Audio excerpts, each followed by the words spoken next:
Jadi mudah-mudahan Allah jaga hati kita, baik ketika kita diuji, bahkan ketika kita diberi nikmat. Supaya dalam dua keadaan ini kita tetap menjadi mukmin yang ajaban, yang ideal, yang baik, yang insya Allah Allah suka sama kita.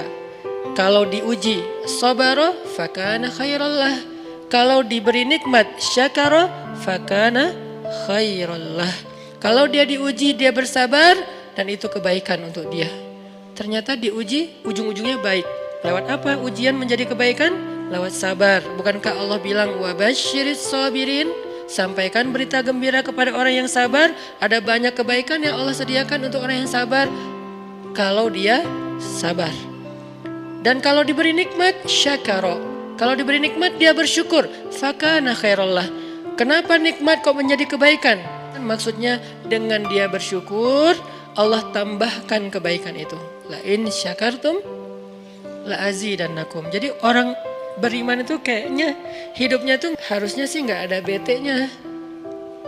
Hidupnya tuh nggak ada istilah, aduh hari ini gue kayak rugi banget nih. Nggak ada orang yang beriman rugi. Kan hidup kita tuh di antara dua itu kan. Cuman varian ujian itu aja macam-macam. Varian ujian itu misalnya kalau di surat Al-Baqarah Allah menyebutkan 3 varian ujian kan.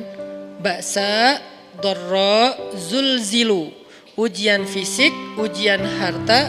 Harta ini termasuk karir, kerjaan, usaha, bisnis. Dan ujian zulzilu, ujian perasaan termasuk diputusin. Atau orang yang dekat sama kita jadian sama yang lain. Atau mungkin di unfollow oleh ya gitu deh. Saya kalau udah ngebahas bab ini agak gimana gitu. Jadi 3 varian ini masuk kategori apa?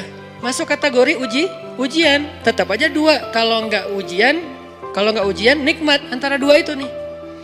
In asabathu sarra syakara wa in asabathu dharra sabara. Udah gitu aja. Dan nanti bahkan sampai ayatnya gini.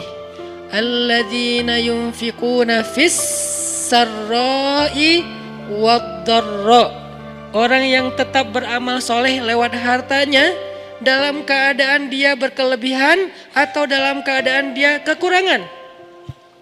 Itu mukmin, keren banget gitu. Dia tuh nggak pernah kehilangan kesempatan berbuat baik. Baik beramal soleh ketika dia dalam keadaan dikasih nikmat maupun beramal soleh ketika dia dikasih ujian tetap aja beramal soleh. Contoh yang ayat tadi.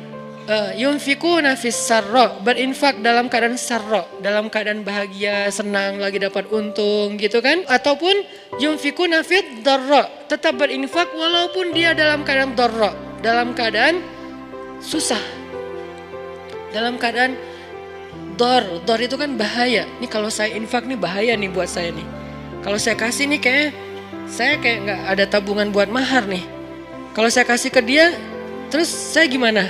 Gitu kan? Ini dor banget nih, bahaya banget nih. Tapi dia tetap berinfak. Siapa yang mencontohkan hal seperti itu? Selain pastinya Rasulullah udah gak diragukan lagi. Yang jadi kayak simbol berinfak walaupun dia butuh. Orang-orang Ansor. Yu'thiruna ala anfusihim walau kana bihim khasasah. Mereka mendahulukan orang muhajirin atas dirinya sendiri. Walaupun sebetulnya dia juga butuh kepada kebaikan itu.